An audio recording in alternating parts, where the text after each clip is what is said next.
Love your neighbor as yourself. There is no commandment within this. Word of the Lord, thanks to be God. Prayer. Gracious Heavenly Father, thank you for this blessed day added to our life. Lord, thank you for satisfying us with your love that we may be glad throughout these 50 years. Thank you for your care and concern on us and for providing our needs. Lord, guide us and lead us every steps we take. You are our good shepherd. May we be attentive to hear your gracious words from our resource person, Reverend Dr. Paul Pragash. Lord, hold us with your right hand and take us through this day. We ask this through our Lord and Savior Jesus Christ. Amen.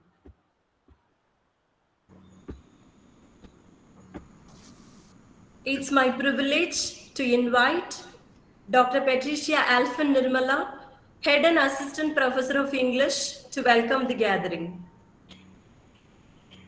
Pleasant greetings to all the participants of the virtual room. I am thoroughly pleased to witness you all again here in Google Meet and YouTube Live. It is my privilege to address you all on behalf of the management of JAYARAJ ANNAPACKIAM College for Women a warm welcome. I am extremely delighted to pronounce the chief guest for the day, Reverend Father Paul Pragash from St. Joseph's College, Trichy, whose focus on the topic of socio-political relevance of Marxist concepts is going to be an intellectual feast for us. I bid a warm welcome to you, Father, for sparing your valuable time and joined us today to be a part of our celebration by providing the literary pleasure to the virtual visitors who have been with us for the literary cornucopia. We are honored to have you with us, Father. Thank you, madam. I also welcome all the professors, scholars, and students who have joined us today. I guarantee that the evening will be a literary evening worth your precious time. I extend a warm welcome to all the participants to the webinar.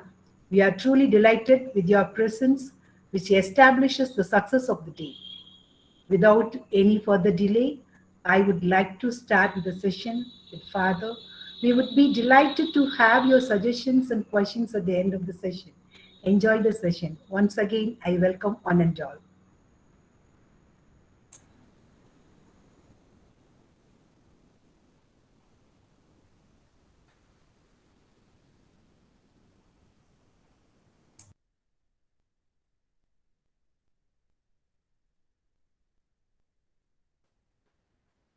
Thank you, ma'am, for the welcome address. I'm here to introduce the speaker. I'm happy for it. I am profoundly delighted to introduce Reverend Dr. Paul Prakash, Assistant Professor of English, St. Joseph's College, Trichy. Father has 24 years of teaching experience in Jesuit institutions. He also holds various academic and spiritual responsibilities in his congregation. Father's areas of interest are British, comparative, and post-colonial literatures and literary criticism and theories. Father has published 20 research articles, presented 12 research papers. He also has published 100 articles in regional magazines, which are highly noteworthy. He is also a short story writer and translator. Father has co-authored and edited many books.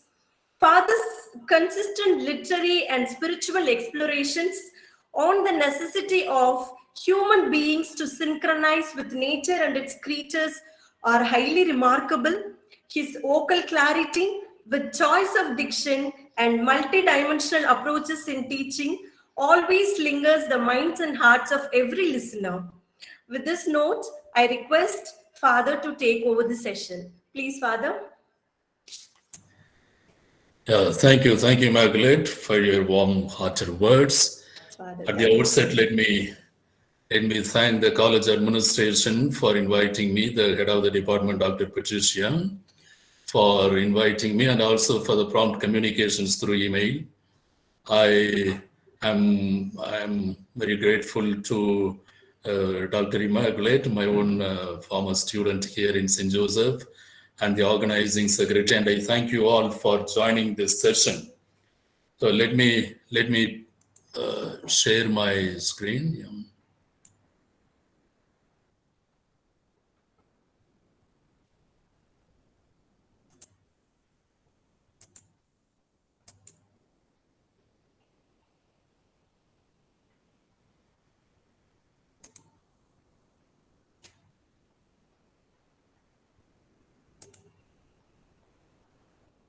Are you able to see the slides, Immaculate?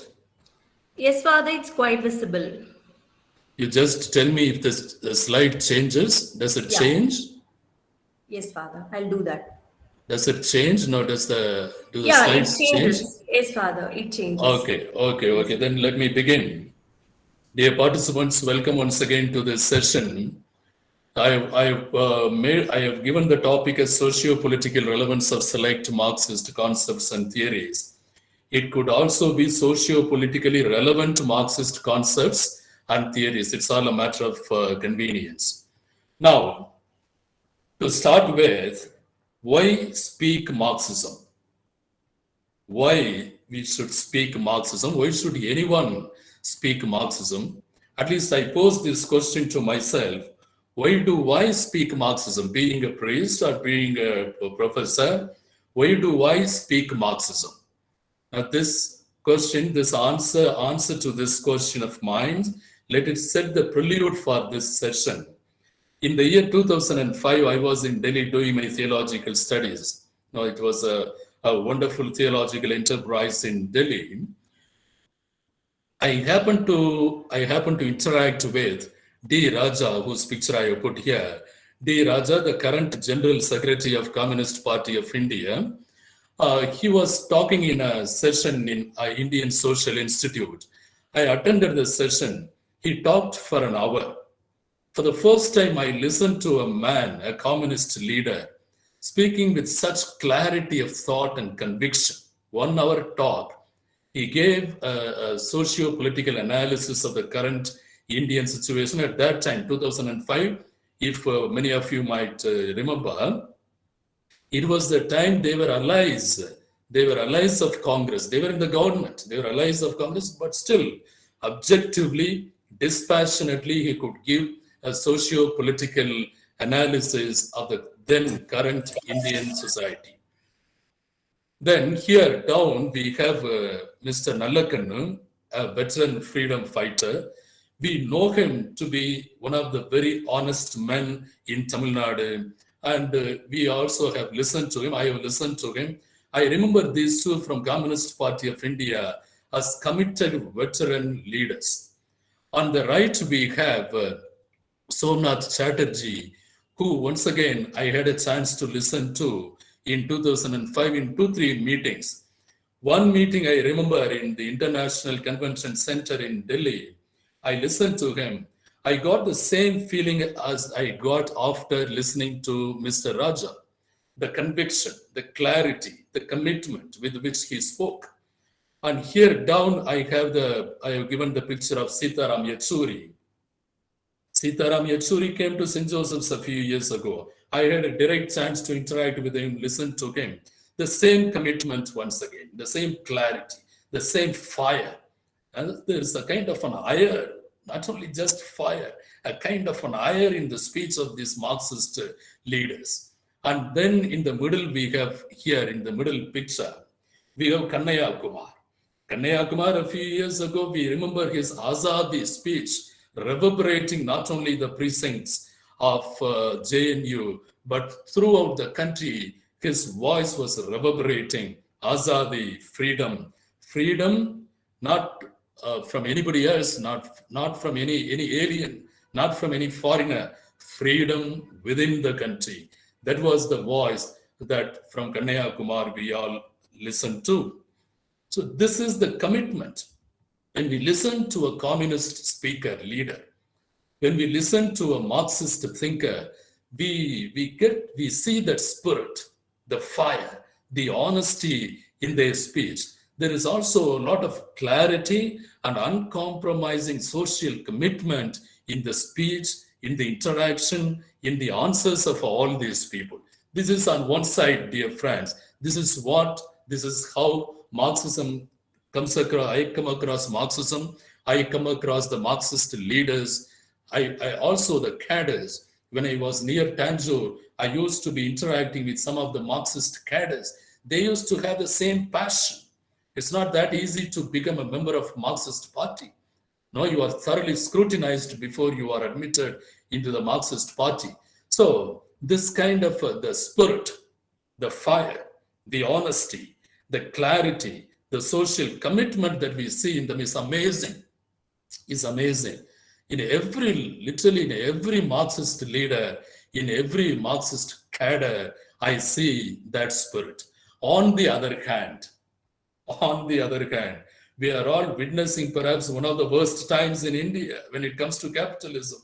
India is languishing in the cruel hands of capitalists. We all know that. I need not say that. We all know that we are victims to it. Therefore, now I request all of you to watch this short video talk. I request Immaculate, can you play the first video? Sure, Father. I'll just share it.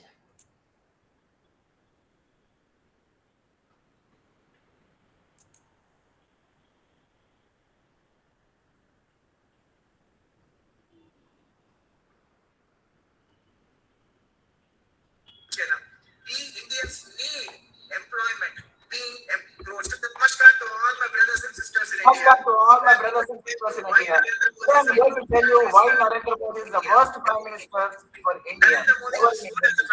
Narendra Modi was sworn as the Prime Minister It is echoing, Immaculate. It's echoing. It seems to be echoing. What about to you? Is it clear? From the day it took over his PMO office till today, which is 6.5 years, there were 100 plus performing companies are running into losses just because of this immature governance. I'm going to talk about the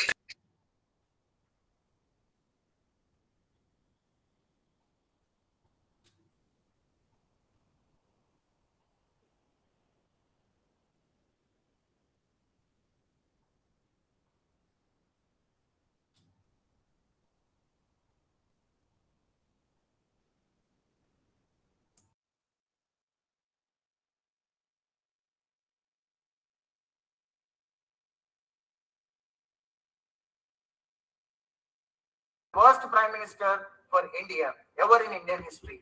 Narendra Modi was sworn as the Prime Minister of India in the year 2014. And till today, which is 6.5 years, Narendra Modi have destroyed our country very brutally with his rotten governance. From the day he took over his PMO office till today, which is 6.5 years, there were 100 plus performing companies are running into losses just because of this immature governance. I'm going to talk about major companies which are running into losses just because of this immature governance of Narendra Modi. India is in debt of $500 billion.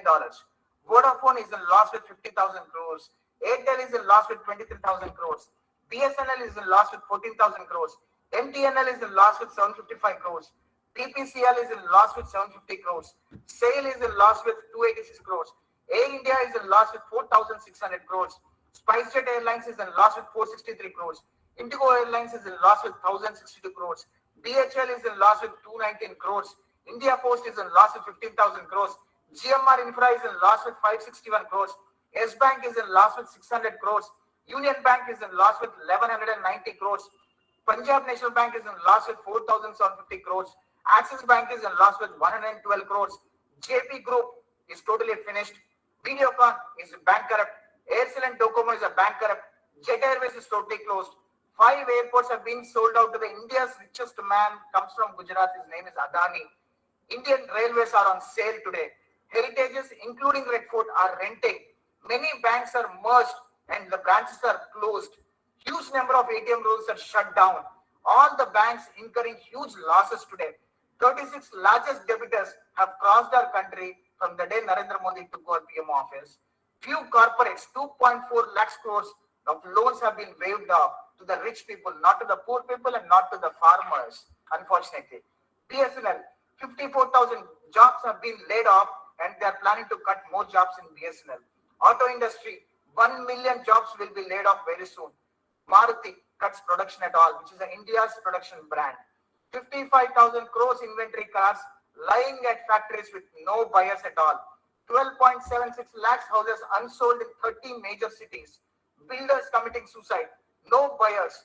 Construction stopped due to the mad cost raised of GST at 18% to 28%. CCD founder, you all know, Coffee Day founder VG Siddhartha committed suicide just because of this brutal governance. Hall has no money to pay employee salaries. Listed companies are terminating their employees. ONGC, most profitable company in India, is now making it to losses. Millions are unemployed due to the demonetization.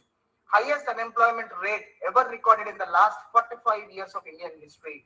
And nothing is shown in Indian media. Indian media is brutally sold out to Modi and Shah. And today we talk about India, Make in India and all that. And I'm going to tell you who is doing Make in India.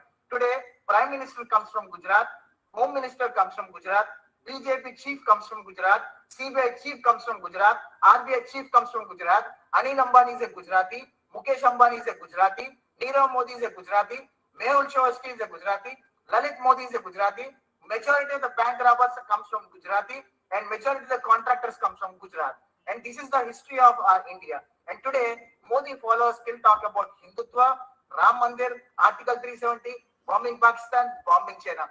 We Indians need employment. We Indians need to reduce poverty.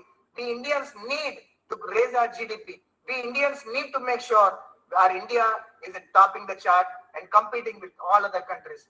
Let's educate ourselves and make sure we don't vote for Modi and save our India from.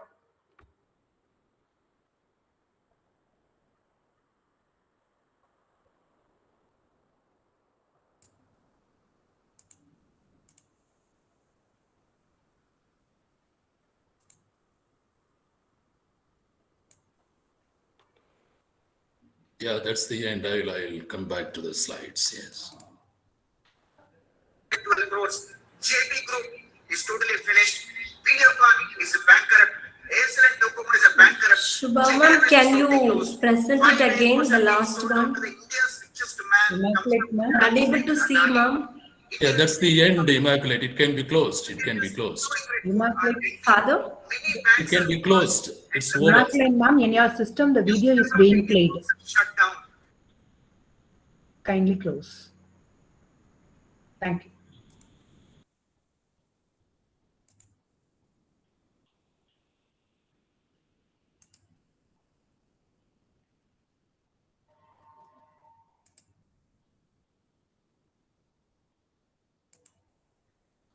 Do you see the slides, Immaculate? Yes, Father. Okay. Yes, Father. Okay. All right. Now, this is where capitalism is leading India to. Now, we are not interested in individuals. We are not interested in attacking the individuals. We are not interested in promulgating one party's policies or the other party's policies. But then when it comes to India as a country, as a nation, and when it comes to people, where are our leaders leading the country to? Where is capitalism and such ideologies leading the country to? Where has it led the poor people to? To such huge debts of which the capitalists would not share. It would come on the people's heads. And this is where capitalism is leading the nation to.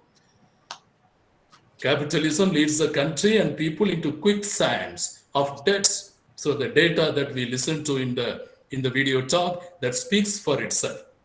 Our focus is capitalism, the capitalist, not personal attack on individuals, but ideologies and policies and decisions that matter a lot for the country. So with that prelude, what is Marxism? What is communism? What is socialism? What is Marxism and communism? What has it done to us?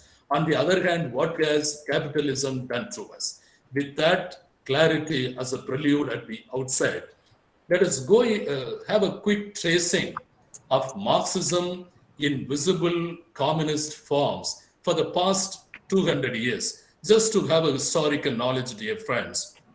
What has Marxism done to us? What is communism done to us? What is the status of Marxism? What is the status of communism as a political governance? Let's go back to the first part of 19th century. when Marxism was born, because Marx was born in 1818, and the birth of Marxism, roughly we can say 1848, even though later Lenin puts together the writings and the teachings of Marx and Engels, he puts them together and he creates a theory called Marxism.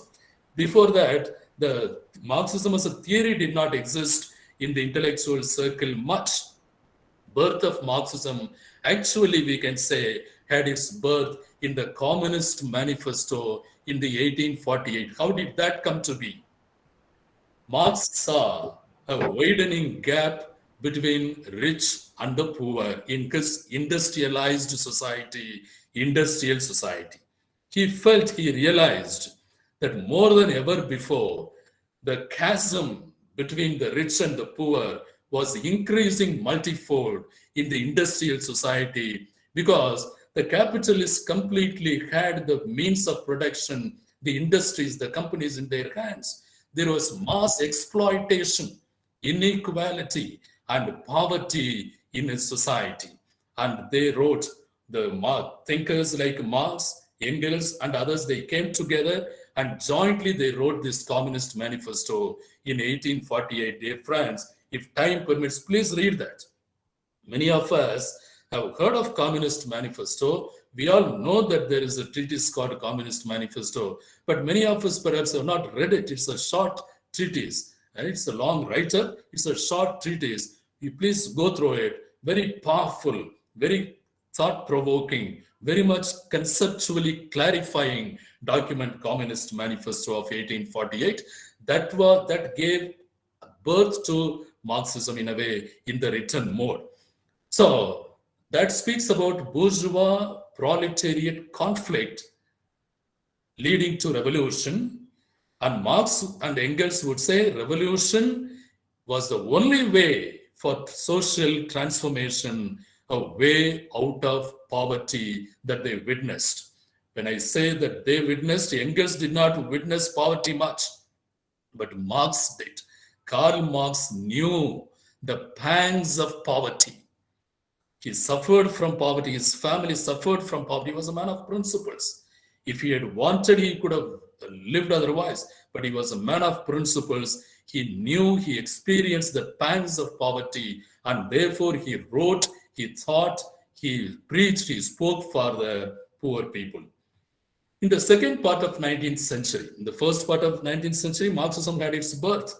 In the second part of 19th century, Marxism spread like wildfire through Europe. We know the second part of 19th century in India, in England, it was Victorian age. And everywhere it was all regimes. It was all monarchy that was ruling. In the second, and at that time, Marxism spread like wildfire because there was massive poverty everywhere because of the industrialization of the societies, of the communities. Marxism spread like wildfire, particularly throughout Europe. It spread like wildfire, yes, but what happened in the society? There were two results. Result one was armed militant revolutions. Yeah, people realized their status, realized their pathetic plight, and they took to revolutions that was initially armed militant revolution. Any response initially would be passionate. Even in relationships, initial intimacies would be passionate, but later it gets diluted. There, it was a passionate response, passionate in the sense of having fire in their approach. No, it was an armed military revolutions, but then in most places, the revolutions, militant revolutions, miserably failed. We know blood breeds blood, violence breeds violence. It doesn't last, it doesn't bring in lasting solutions. And therefore, learning from this armed militant revolutions, the later revolutionaries, they adopted a mature form. They started forming communes. They started forming parties. Thus, the second result was proliferation of communist parties, a very mature form. They rejected armed revolution. Because they learned from the first result, that armed revolution would not lead to a permanent solution, a permanent formation of an alternate government, a counter government. Therefore, they rejected armed revolution. They embraced faithfully the Marxist ideals of collective property and classless society. That is those are the Marxist ideas. Property has to be collectively owned, not by individuals, not by private parties and owners. And there must be a classless society which is applicable to all communities, all societies across the world. It has to be only suitably interpreted and applied. That we need to be very clear about. Then communist parties were successful. Please note, it was successful in underdeveloped countries with endemic poverty like Russia and China. These were ruled by emperors. Russia, we know it was the time of Tsar, Emperor Tsar, Tsar Nicholas I and Tsar Nicholas II. That was the time. People were languishing, suffering in utter pitiable poverty. Wherever there was endemic poverty, everywhere, poverty everywhere. And those people getting to know, listen to the ideals of Marxism, they immediately took to it. They were drawn to the Marxist ideals. They adopted it. They joined the revolution in Russia and China. They succeeded. The Communist Party succeeded with the revolution. That's how we know in Russia gave the lead to Marxist government, the communist government. Whereas revolutions were not successful in countries under strong church influenced societies, church influenced lawful societies, and the families. They were all loyal to the church influenced law. Even the kings and queens were influenced, were appointed. There were times the church had such a strong influence. So wherever church was strong, influential, there somehow revolutions started, but revolutions did not succeed. In Germany, there was revolution. There was even bloody revolution. In France, there was revolution. But somehow the communist Marxist way of revolution failed to take off successfully in those countries. Therefore, in Russia and China, it took off successfully. So in Russia, a quick peep into the Russian Revolution that took place between 1917 and 1922. That was the time of civil war. Emperor Tsar Nicholas II was ruling Russia. Because of the revolution, they could not contain the revolution.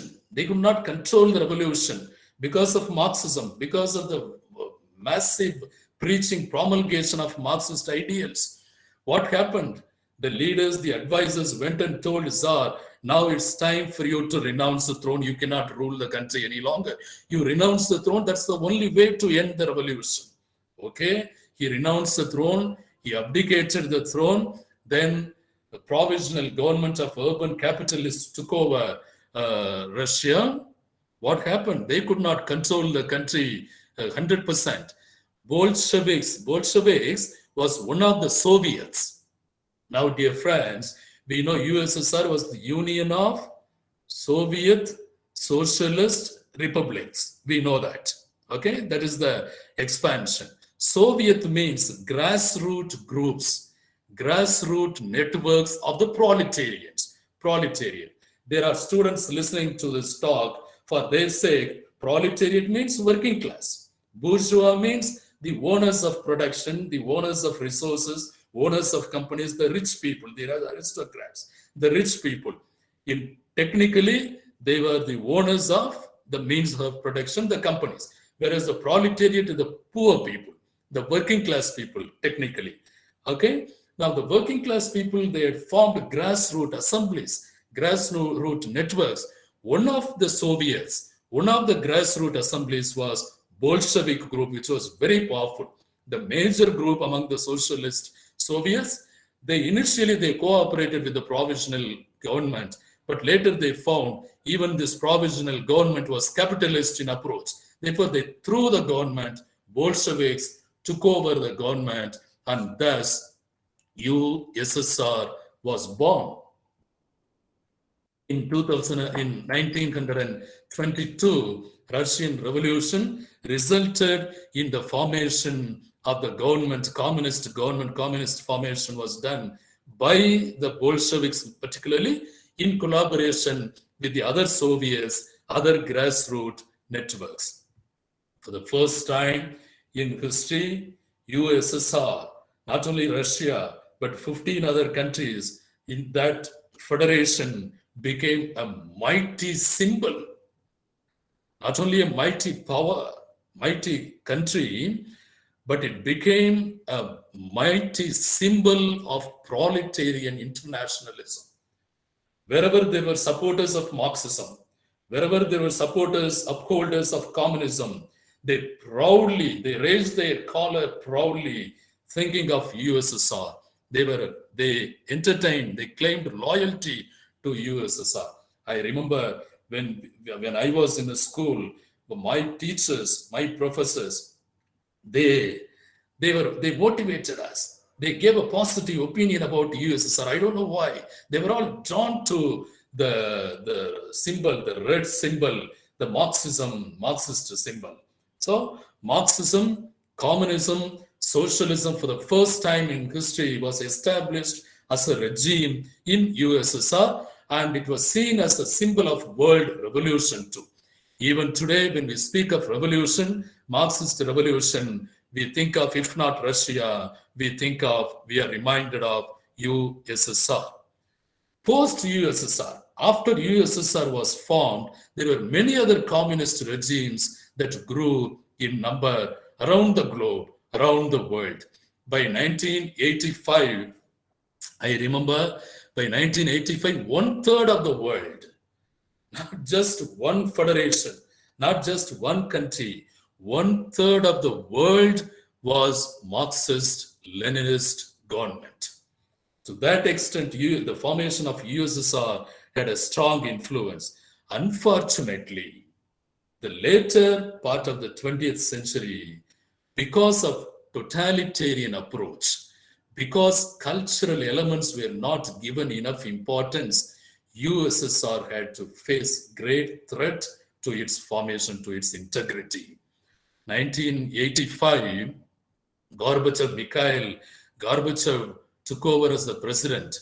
He was trying to compromise, he was trying to reconcile, he was trying to bring in the perestroika and other reforms and try to please the countries and try to keep them together. But somehow his efforts failed. He himself was house arrested at one point, he was kept, and the countries started declaring themselves independent. That's how it disintegrated into 15 countries. One of the 15 countries was Ukraine. Today, those of you who are following the news items closely, those who are reading the newspapers closely, you know there is a danger to Ukraine's integrity and sovereignty from Russia. Anyway, at that time, by 1991, December 25, the then President Mikhail Gorbachev resigned, and it fell into 15 other countries. For the first time, America became the sole mighty superpower. USSR ceased to exist. But dear friends, that was not the end of Marxism. I have given a quick tracing of the 200-year history. In the 21st century, even today, there are 5 communist countries in the world. I have given 4 here. Look into the picture. North Korea is included. Cuba, China, Laos, Vietnam, and North Korea. These are the communist countries even today.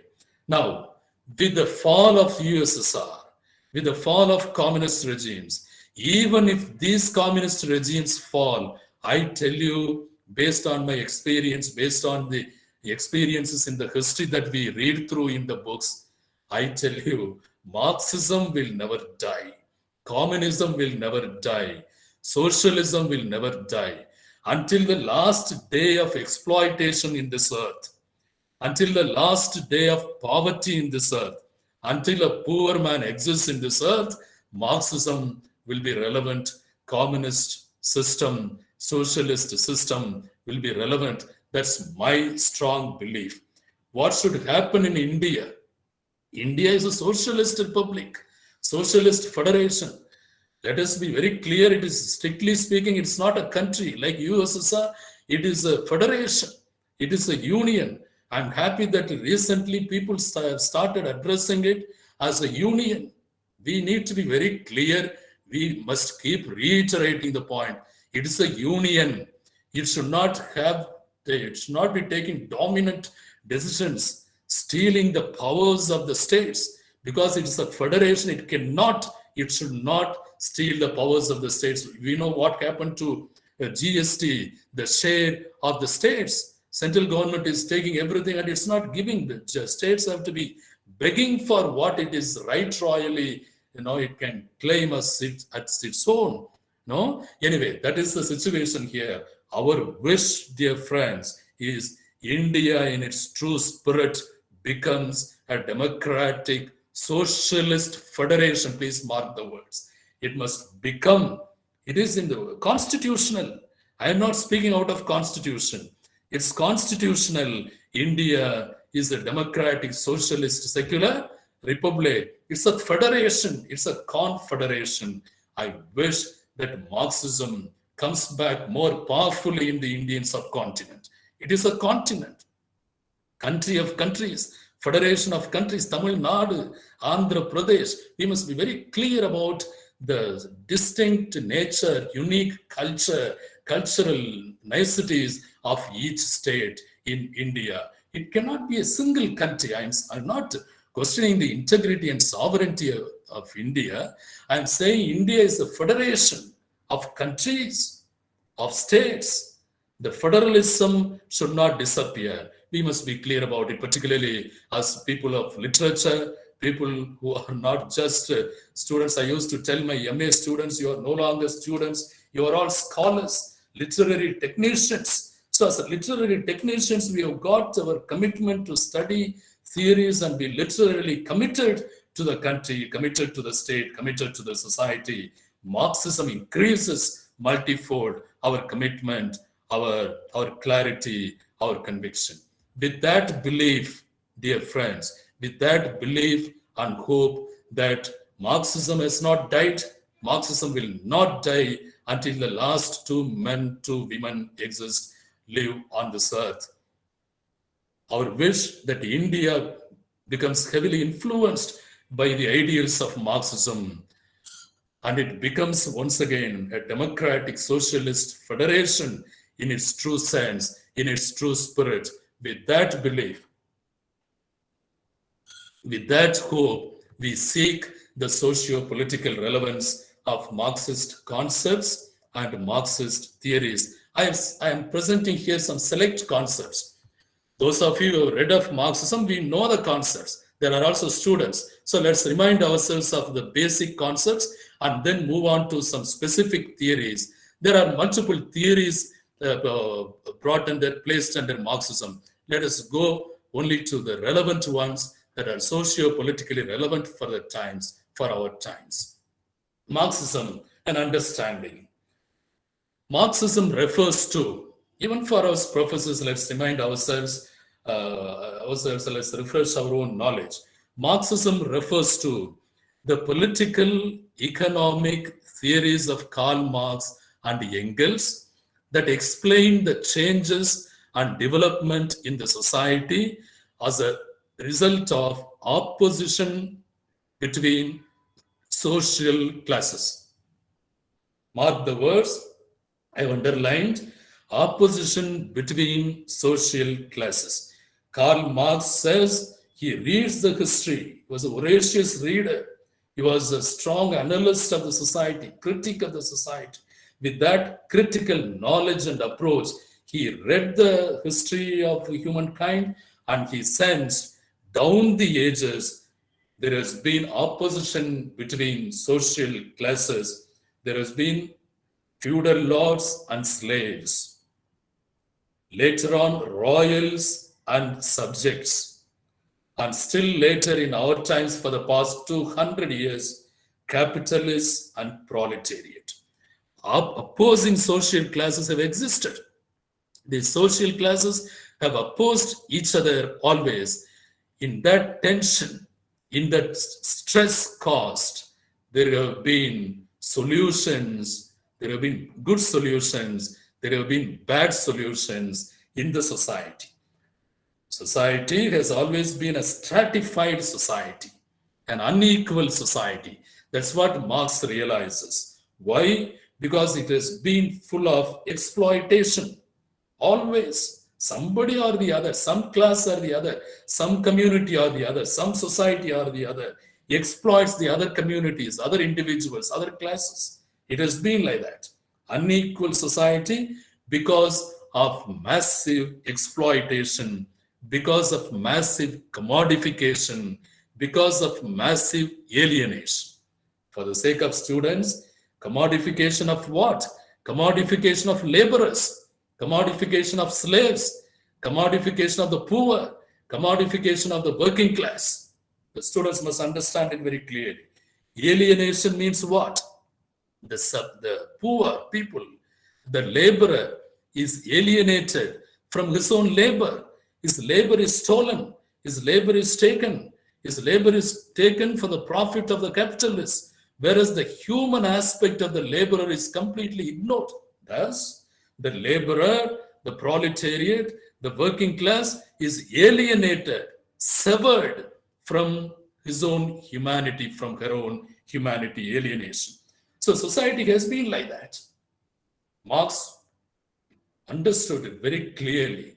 That's why Marxism is so strong in its social analysis, so clear, so down to earth in its analysis, because of the study Marx did and came out with his theories, with his concepts, with his ideas. In Communist Manifesto, dear friends, the first chapter, those of you who have read might know, the first chapter is on bourgeois and proletarians. He is so much concerned about the working class. He is so clear about the down the age class struggle. Look at, I have given the first paragraph here, the opening paragraph of the first chapter. Let's read the lines there. The history of all hitherto existing society is the history of class struggles. That has been the history in all the society. So the very opening line, he hits the nail on its head. It has been the history of class struggle. No society is exempted. No society is exempt from the class struggles. In other words, oppressor and oppressed stood in constant opposition to one another. See, the oppressed people may have been very obedient to the oppressor, but there has been always an opposition inside the hearts and minds of the oppressed towards the oppressor, please remember. When somebody oppresses us, because we are helpless, because we are powerless, we may be obedient, we may be subservient, we may show ourselves subordinate, but then the opposing feeling is there very much strongly rooted in our minds and hearts. So that opposition to one another carried on an uninterrupted, now hidden, now open fight. Sometimes in the hidden mode, sometimes in an open mode, that opposition has come out in the human society. How did it end? Either in a revolutionary reconstitution of society at large, or in the common ruin of the contending class, the proletariat, the working class, the slaves, the subjects. So there has been revolution. It has led to a reconstitution of the society. That's how society has evolved. Through revolutions, society has evolved. Society has progressed. There have been changes. Or it has led to common ruin of the contending classes. So, dear friends, the aim of Marxism, he made it very clear.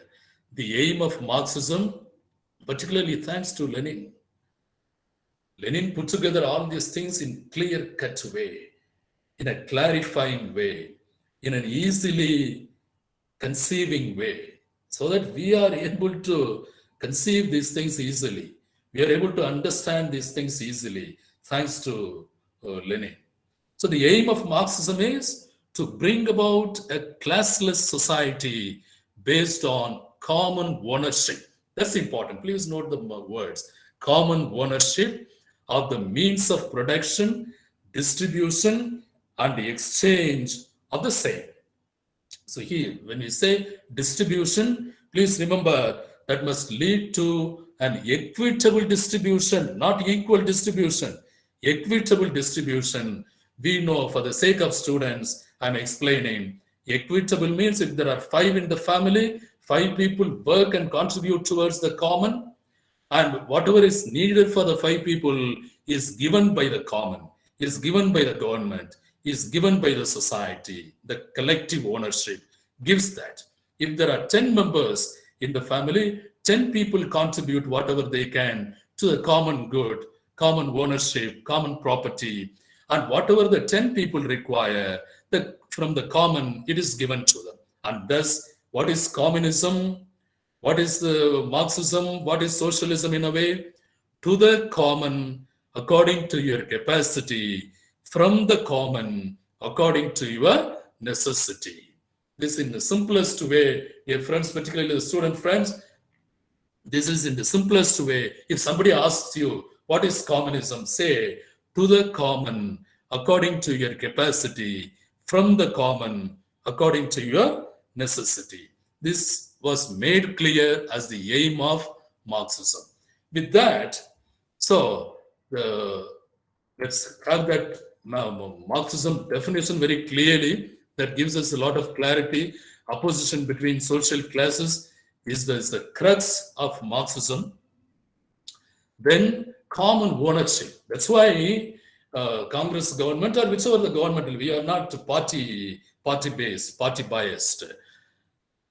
The Congress government or later, after our independence, slowly the government nationalized the banks, nationalized the transport, nationalized several sectors, railway or Air India and other banks and so on. They were nationalized in order that the poor people might be helped.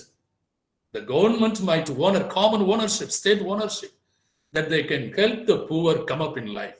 They can help the backward classes come up in life. Now, dear friends, what's happening? Everything is sold out, as we watched in the video. Everything is sold out. Now, what is happening is the worst thing that can happen to a country like India. Public sector undertakings are being sold out, like a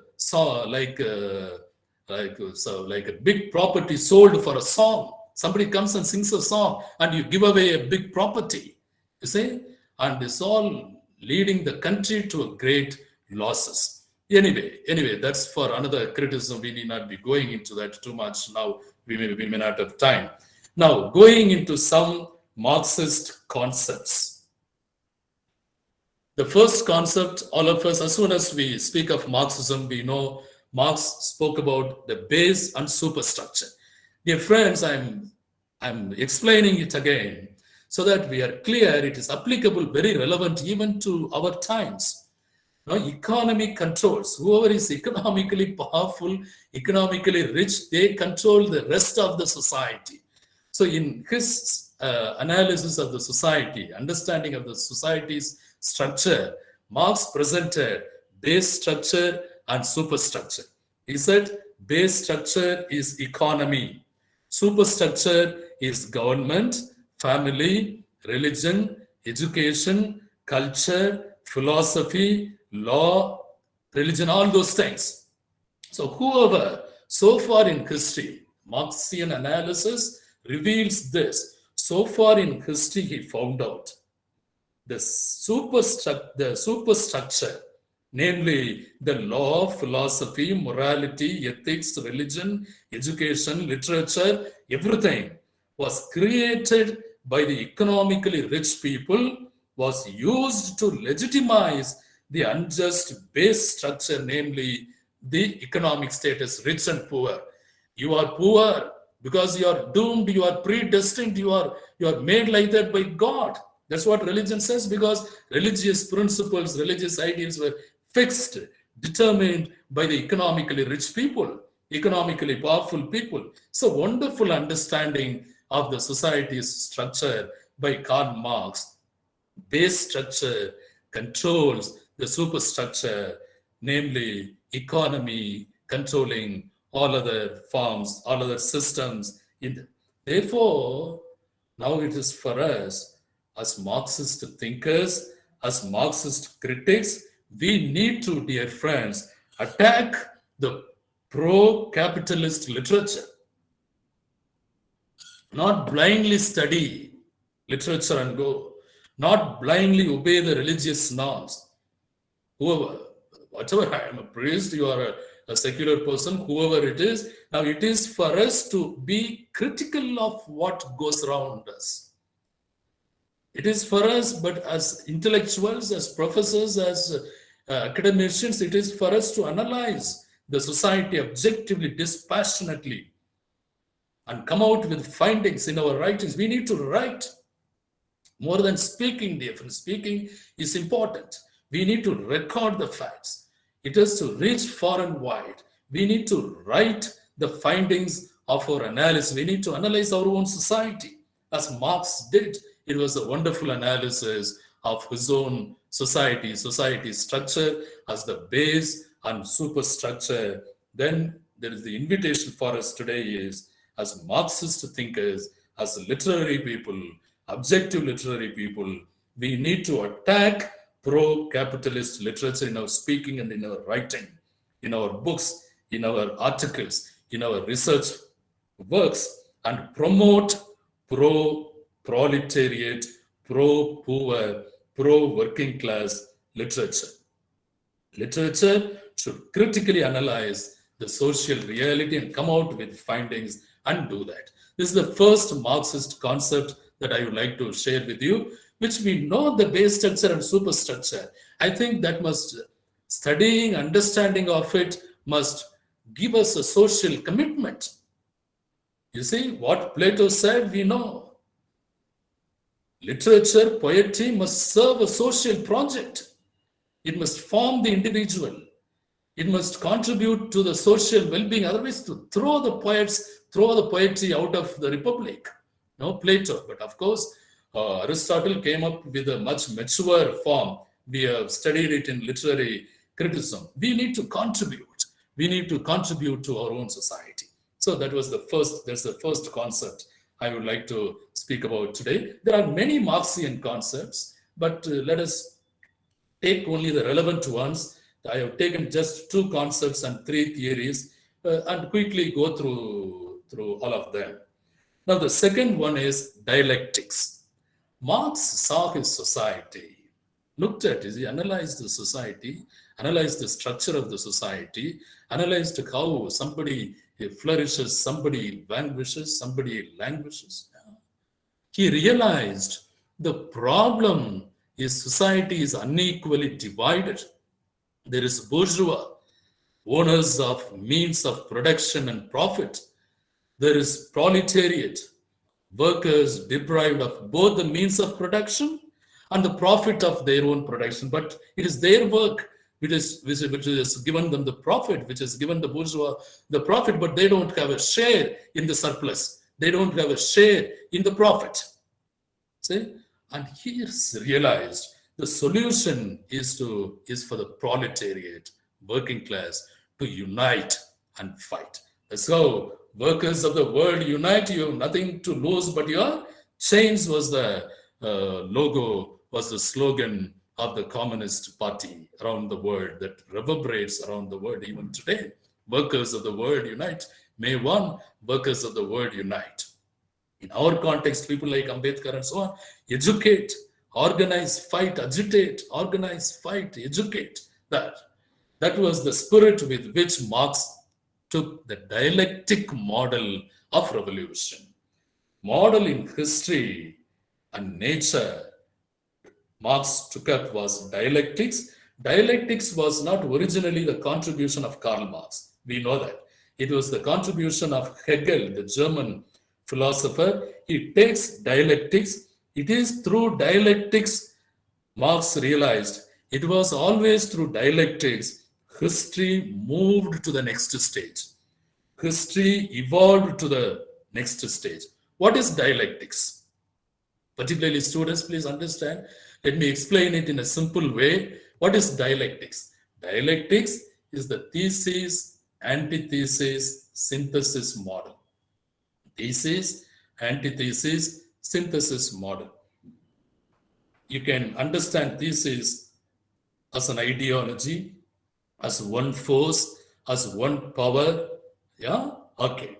Then antithesis as another ideology, another power, another force.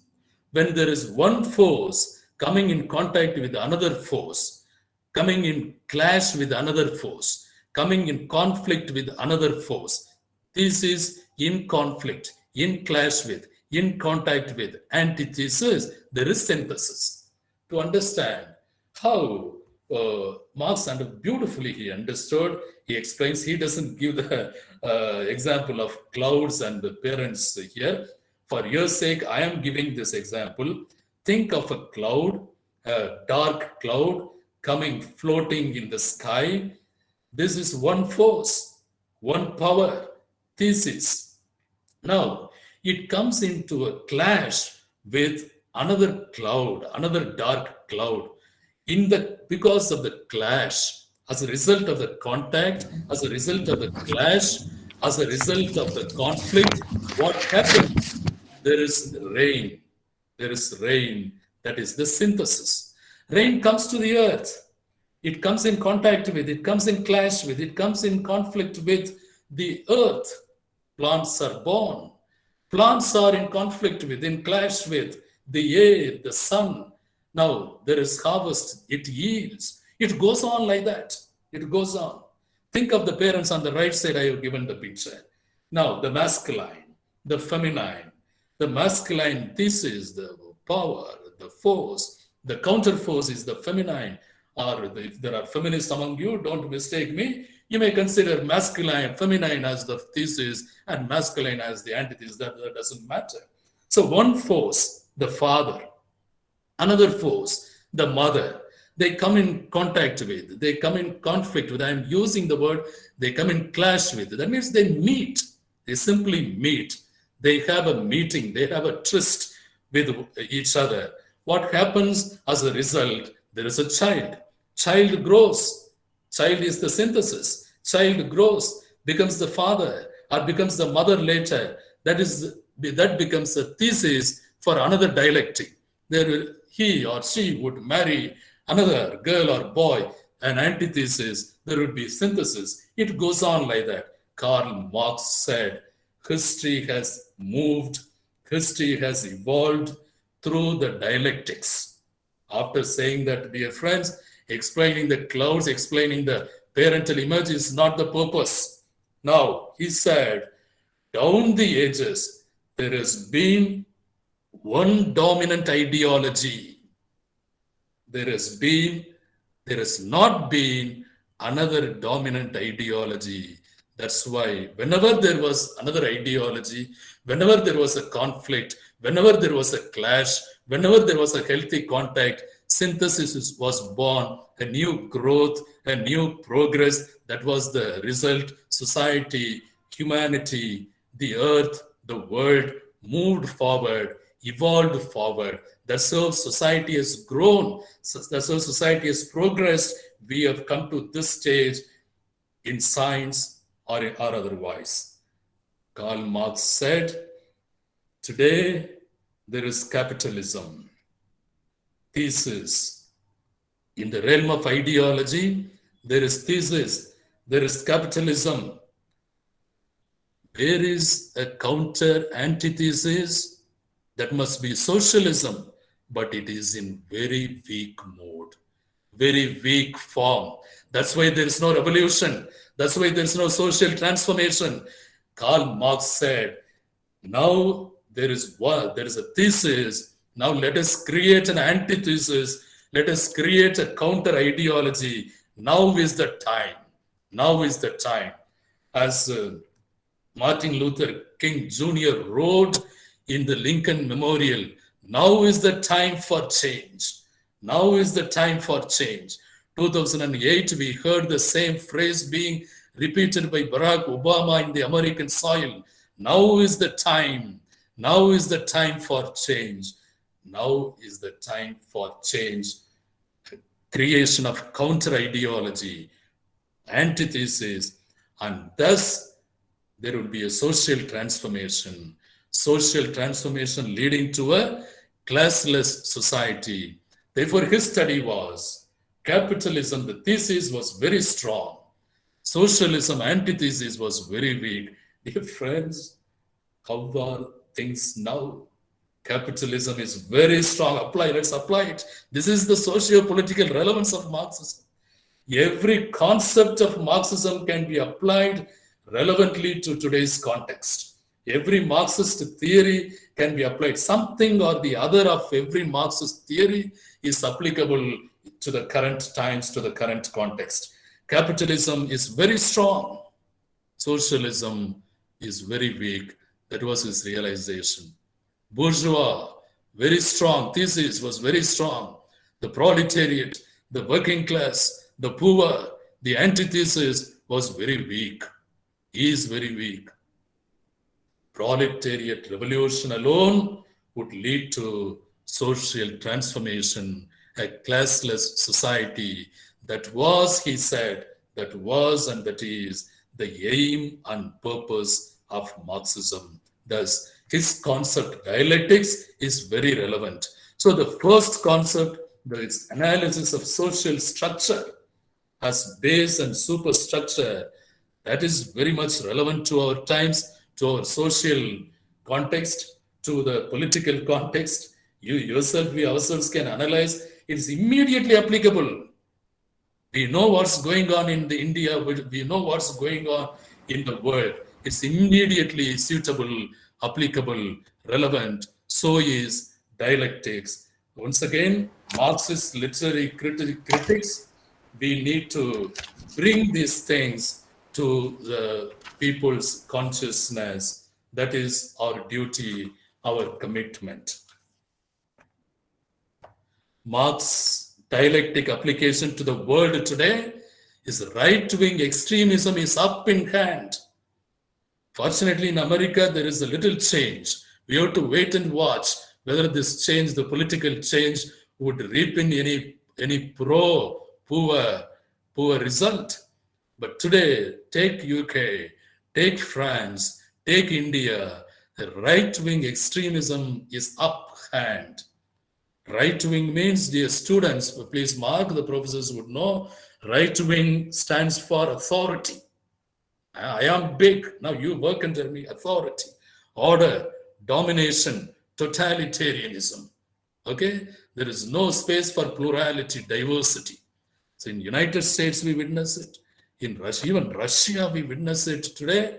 In UK, in India, in most of the countries around the world, it is right-wing extremism, the authoritarian approach, order approach, dominating approach has taken the stage, has occupied the stage, central stage.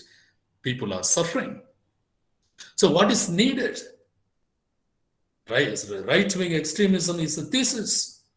Antithesis is the left-wing ideology.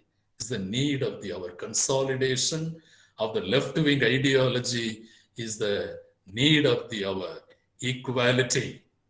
Left-wing means it stands for equality, fraternity, liberty, human dignity. Those of you, dear students, who have not started reading of Marxism, please start reading, because you must know what is left-wing thinking, leftist ideology.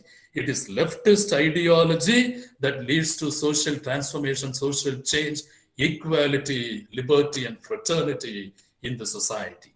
Therefore, the synthesis then will be society of equality, fraternity, and liberty. What must happen now? Right-wing extremism thesis is quite strong. we must produce a counter thesis. We must produce a counter thesis. It is your duty, my duty, everyone's socio-political relevant duty. Any quick questions on matter presented so far? Otherwise, we will move on. There will be time at the end for questions, for clarifications, for discussions. You can also contribute. It's not you raise questions, I answer. No, I am also a learner. I am also a student. I will be happy to be a student sitting in the class listening to worthy professors. Yeah. Therefore, we can discuss, we can contribute, we can complement what has been shared, what is being shared here by me. Now, some Marxist socio-relevant theories, Those of you who are familiar with these names are great. I salute you because these are important figures, particularly in the neo-Marxism.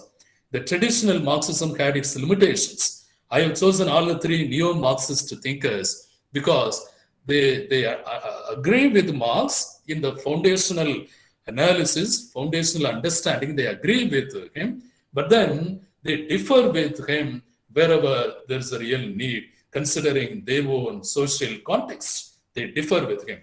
The first one is George Lukács, Hungarian. The second one, whom I love most, is Antonio Gramsci. Why I love most?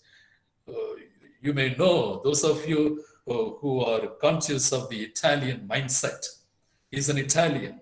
And not because he is an Italian and Pope resides there. That has nothing to do with this, whichever the country. The reason for my special love for Antonio Gramsci is that Italians feel like us, think like us. You know that? Indians are sentimental people, particularly South Indians, more particularly the Tamils. We are all emotional people, sentimental people. We are very easily emotionally moved. You see? Our climate is like that. And Italians, if you happen to meet Italians, they also eat like us. Unlike the other Europeans, they eat like us. They are very affectionate people. Jovially, they used to say, if you tie the hands of Italians, they cannot speak. They have to be raising their hands, moving, swinging their hands here and there, showing the body like that. Italians are like us. In local panchayats in our villages, I remember our people, when they speak, they can't but be moving, swinging their hands. No, you tie their hands, panchayat will go on very smoothly. So Italians, sentimental people. Antonio Gramsci, very young man, he died in the prison before being released. He died in the prison, young, 46-year-old, I think. He died very young and great commitment. We will come to him. So second figure is Antonio Gramsci. The third one is Louis Althusser, French thinker. He's more an intellectual. Whereas these two were leaders of their parties, even directly politically involved. Let's move to George Lukács. It's good that you are familiar with these people and more Marxist thinkers. George Lukács was born in 1885 and died in 1971 in Budapest, Hungary. Hungarian Marxist philosopher, a literary historian, a critic, and aesthetician. He was the founder of Western Marxism, a great thinker, a great writer, a great thinker, analyst, critic. He was the founder of Western Marxism. Western Marxism, interpreting Marxism. Interpreting Marxism, please understand, relevant to the context, it would interpret Marxist ideals, not blindly adapt. You see, that's the meaning.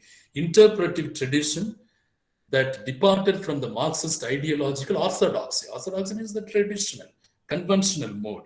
Wherever you need to interpret it, adapt it, you be open for it. That's Western Marxism. He was the founder of Western Marxism.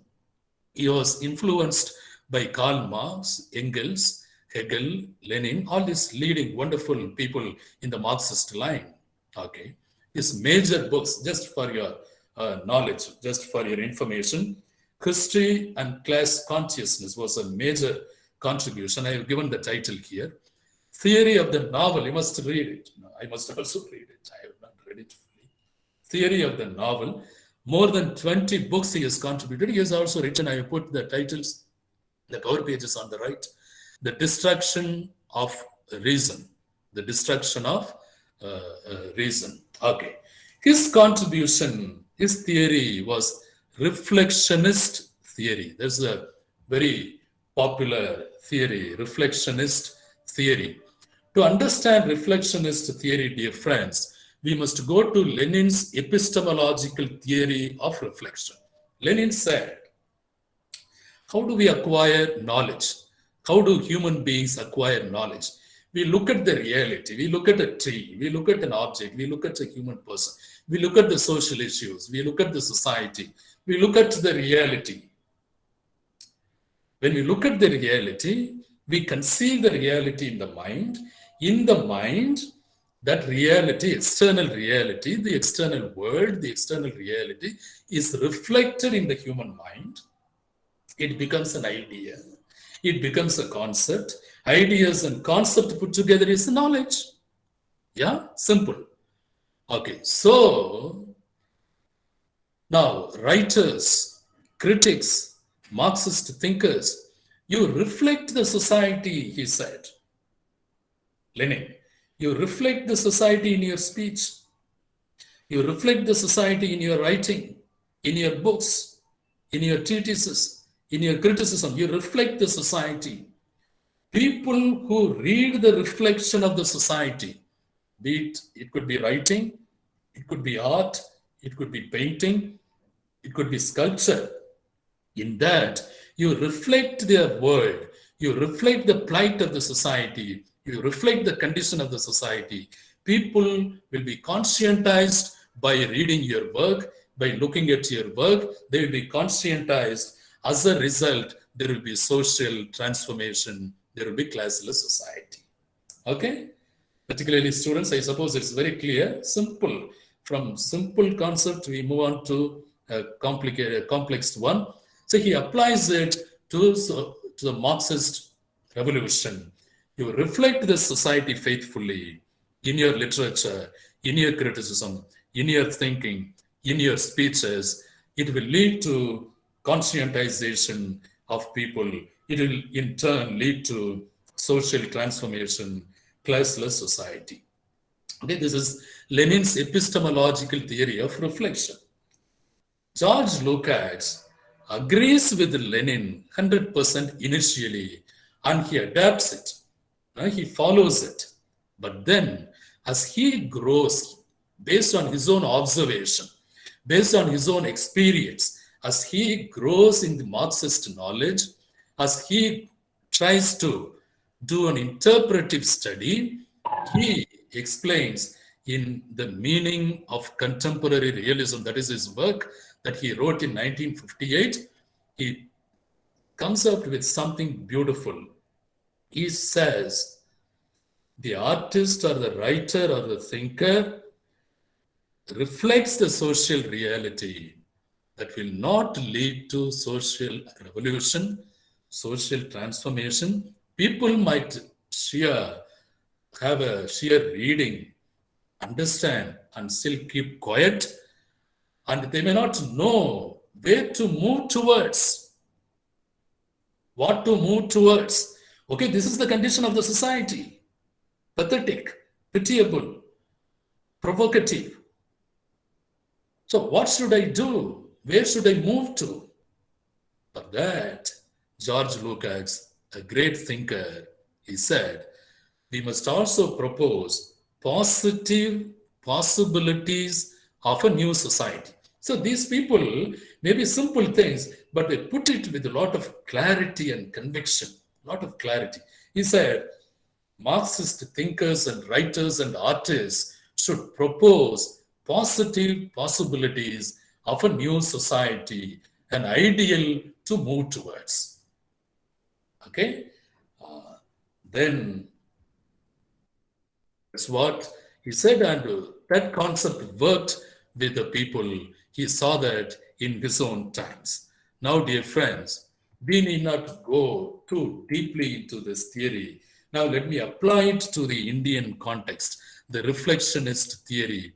You may have seen this picture. I'm emotionally moved when I see this picture. Now, on the picture on the right, you see 16 people. 16 people. I suppose you remember them. The top one is Stan Swamy and the 15 other human rights activists. Stan Swamy was arrested. He is no more. He died in judicial custody.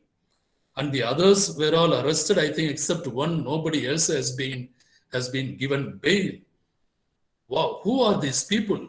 They are all lawyers, civil rights activists, journalists, human rights campaigners, no lawyers, once again, activists, poets, critics. They faithfully reflected the socio-political plight of the Indian society. For doing that, they have been arrested. So today's status is like that. Indian social condition is like this. Here, I have nothing for or against UAPA. I have nothing for or against NIA. Those of you who do not know, please note this. NIA is National Investigation Agency that arrested Stan Swamy and 15 others under UAPA, Unlawful Activities Prevention Act, under a false allegation. I am not going into the Bhima Koregaon riots that took place in 2018. In a few lines, let me tell you, this Bhima Koregaon is near Pune, is in Maharashtra. In 2018, the Dalits of that area took up a big celebration in memory of what happened 200 years ago. In 1818, it coincides with the birth of Karl Marx. In 1818, there was a war between Britishers and Peshawar Brahmins. They were oppressing the Dalits. Dalits supported the Britishers, and when they won, it was considered the victory of Dalits. To celebrate it, every year they take up some celebration. Every 100 years, they take up a big celebration. That's how the 200th year was celebrated in 2018 in Bhima Koregaon. Now, these activists had nothing to do. That's what they say. They had nothing to do, but falsely they were alleged. They were condemned as having involvement in the 2018 Bhima Koregaon riots, and they were all arrested. These people who faithfully reflected the society, the social plight, and they faithfully put forward positive possibilities of where the Indian society must be moving towards in the way George Lucas puts forth. You see, who are they actually? What did they do? They reflected the social reality objectively and fought for equality in different states. Stan Swamy, I will come to him in elaboration. Stan Swamy worked in Jharkhand, worked for tribals, spent 35-40 years there for he was a tribal activist. He was involved in struggles. He did his writings in favor of the tribals, reflected the plight of tribals, conscientized the tribals of constitutional rights. They alerted them, conscientized them of their own rights, constitutional rights, proposed possibilities of Jal, Jameen, jungle ownership. Jal, water, Jameen, land, jungle, the forest. That is the ownership of tribals. That is their life. That is, without that, they cannot live. So he was a tribal activist for the same cause. He has given his life. He died in judicial custody. This is Father Stan Swamy being part of the people, conscientizing people in small group and in big groups, constitutionally. He was alerting them of their constitutional rights, fighting for them. He filed public interest litigation to bring out the under trials who were baselessly, untruly alleged and put behind bars. He worked towards bringing them out. Now, this Stan Swamy is a true socialist who reflected the social condition. Very interesting, I just want to read it, I suppose. It's a small, interesting piece where he differentiates between socialism and capitalism. In his experience, He has written a book. He has died. He has written a book, I Am Not a Silent Spectator. I am not a silent spectator. And in Tamil also, it has come out as a book. Recently, it was translated, Naan Oru Mauna Sachi Allan.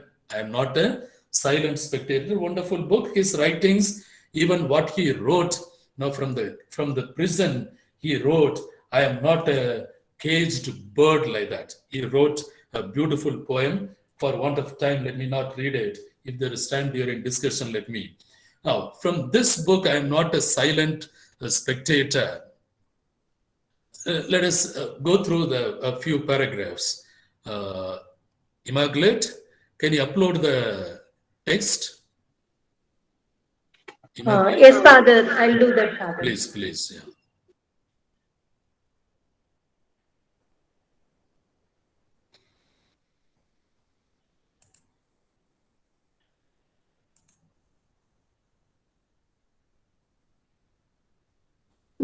Yes.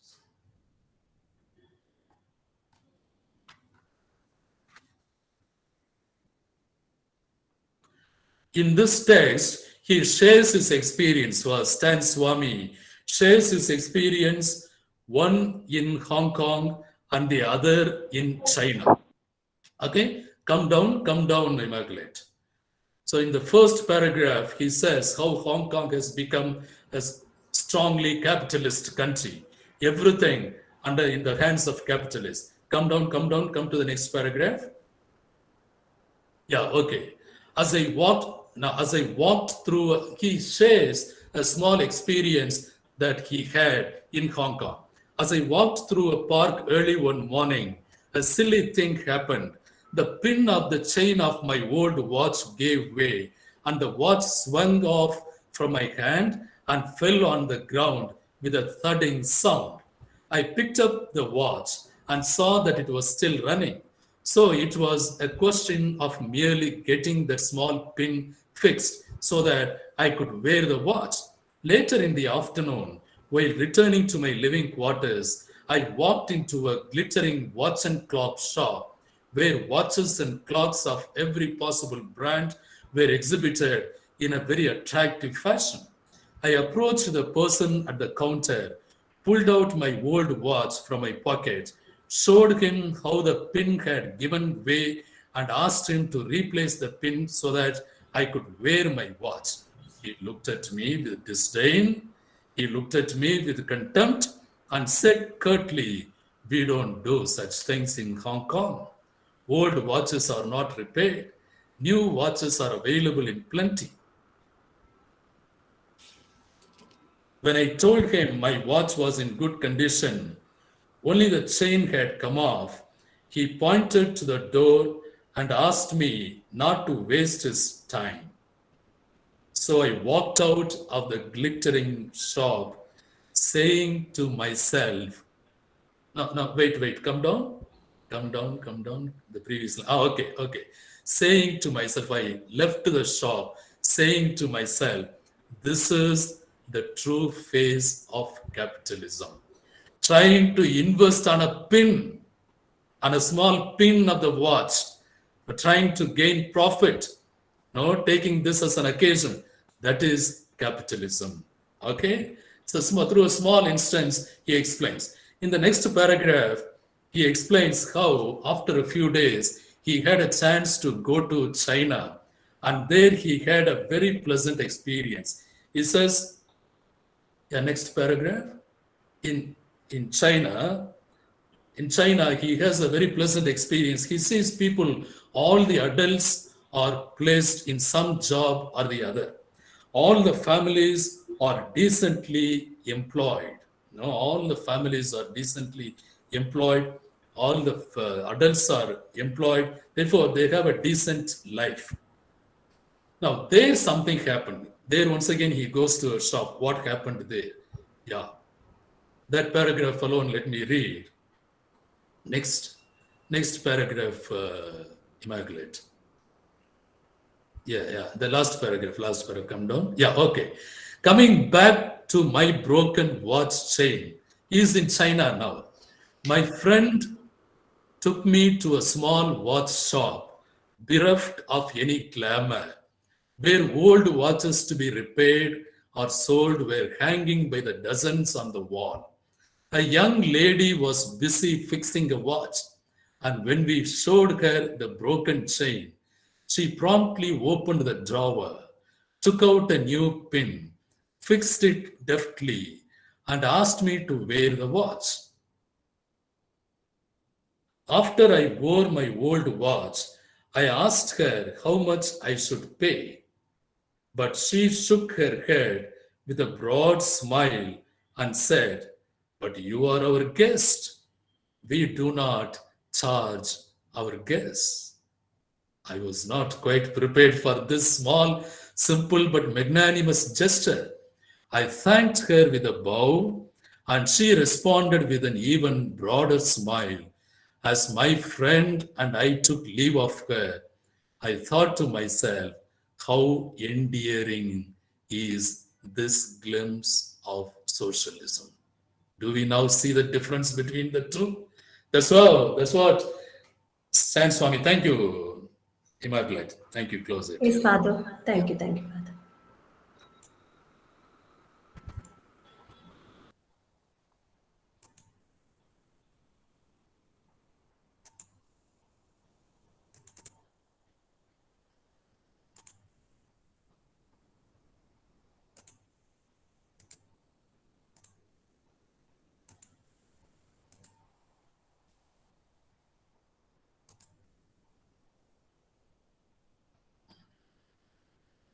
Do you see the slide, Immaculate?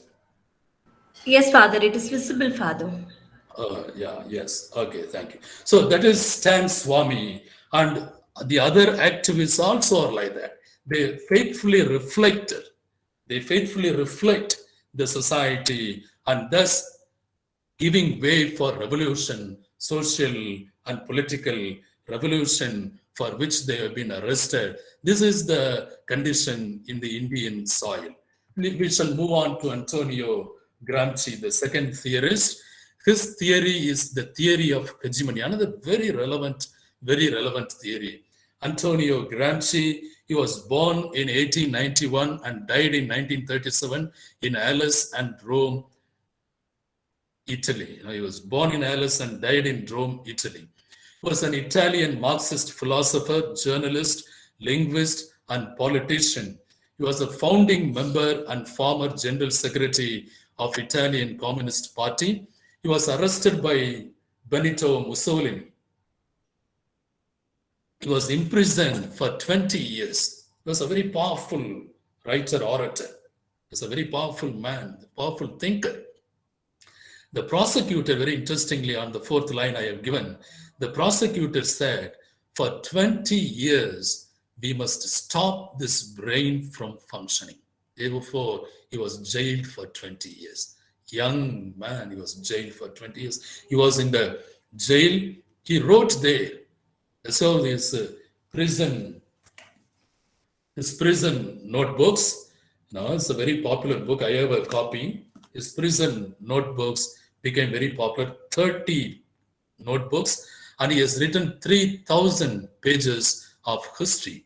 He was influenced by Karl Marx, Engels, and Lenin. His prison notebooks are very popular. Original contribution, it was to the 20th century political theory. If time permits, please, in your library, go through it, at least some pages. His contribution, well-known contribution, was theory of cultural hegemony. In other words, theory of hegemony. Now, Antonio Gramsci differed with Karl Marx. Karl Marx said, in the base superstructure, he said, economy controls everything else in a society. But Gramsci said, it is too rigid a concept because there are societies where economy is not the controlling phenomenon. Something else is a controlling phenomenon. I'll come to Indian society, like the caste system.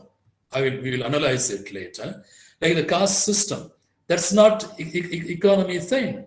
There are poor people, there are rich people, there are middle class people in every caste community. Therefore, he said, He did not consider India. He considered many states, many countries, and he said there is something else which is operational in every society, inside the family, inside the society, inside every community. There is something else very powerful, very much operational. He spoke of theory of hegemony. And just giving the quick definitions for theory of hegemony, let's read it. It is there on the slide. One social class in a society achieves predominant power and control by succeeding in making its ideology pervasive, that the subordinate classes unwittingly accept and participate in the oppression. My community may have its own ideology. Your community may have its own ideology, but we forget it. The ideology given by the dominant group, dominant class, dominant caste, dominant society is so influential, so powerful.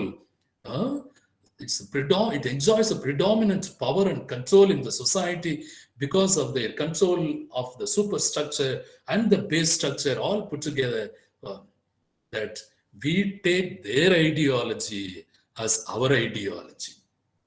Hey friends, it may be the Brahmanistic ideology in the Indian society. I'm not speaking about Saivism or Vaishnavism or anything else.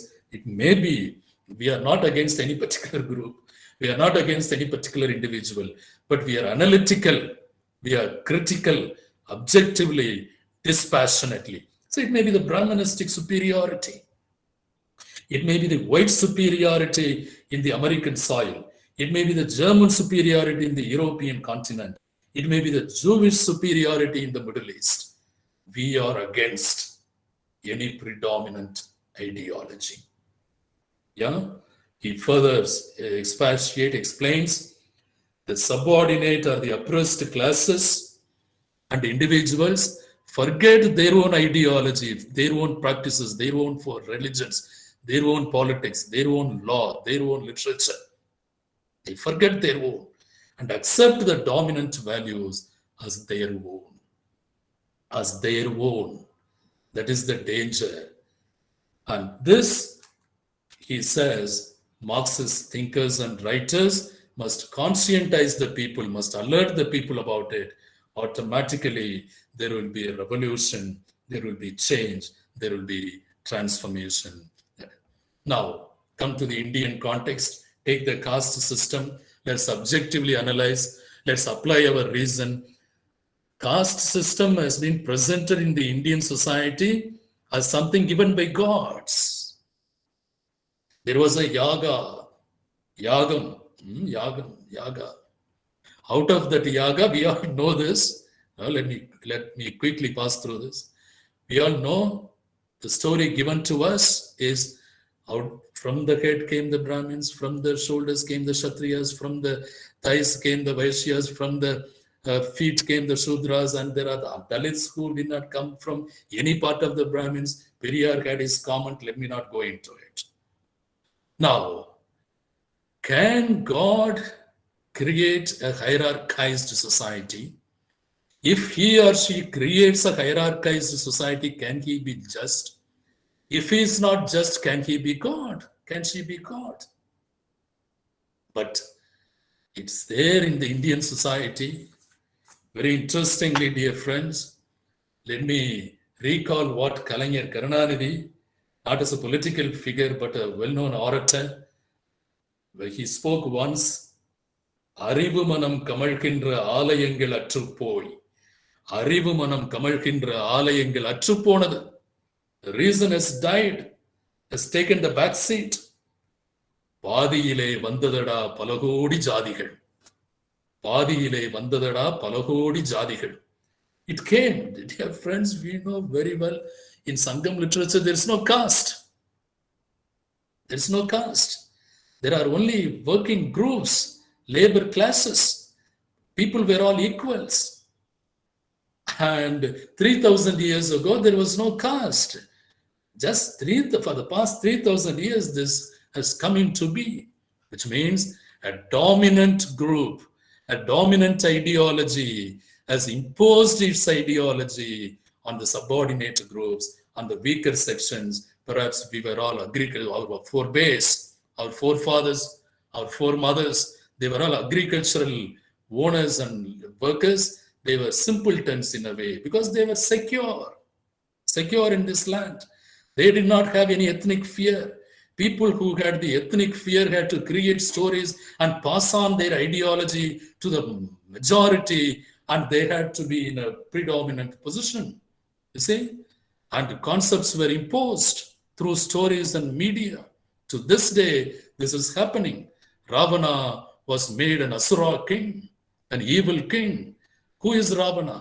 We need to analyze, we know that. Diwali, Narahasura. Who is Narahasura? If it's a national festival, how can the majority accept their own forefather being killed as a festival? We are not against any religion, dear friends. We are analytical in the Marxian way we are analyzing. Chitrai 1 as the Tamil New Year. Whose New Year it is? Is Taiwan or Chitrai 1? So imposed concepts, we need to be critical, we need to be analytical. What is required? What is required is a conscientization through social transformation. The third one, dear friends, is Louis Althusser. I'll finish, I'll take a few more minutes. Louis Althusser is the last one. Yeah. He was born in 1918 and died in 1990 in Algeria and France, respectively. He was a great intellectual, Marxist intellectual, French Marxist philosopher, studied and was a professor in Paris, long-time member and critic of French Communist Party. He was influenced by Karl Marx and Antonio Gramsci. Antonio Gramsci is a great influence. You please read his writings. You will get that clarity about Marxism. Every word has Marxism ingrained, embedded in it. His writings argued against attacks on Marxist foundations. In his time, there were many attacks on the Marxist foundations. He defended Marxism. He argued against the attacks on Marxist foundations. His very popular books are for Marx. So I'm mentioning these books, at least one book, if you can get hold of and read through some pages, it will be the positive result of this session. Reading Capital, these were the two very popular books. He has written many more books. He is known for his production theory. Dear friends, I am explaining it in a simplistic way. If you read it, particularly the students, when you read it, it may be a little complex for you to understand. I am explaining it in the simplistic way because for us, the relevance is important. Application is important. Now, Louis Althusser, he said, capitalism produces, down the ages, it has produced an ideology. Ideology means a set of ideas, set of beliefs, set of attitudes, and has faithfully promulgated it through family structure, through educational system, through media, through religion, particularly through the church in the West. Therefore, capitalism has produced an ideology, promulgated it faithfully.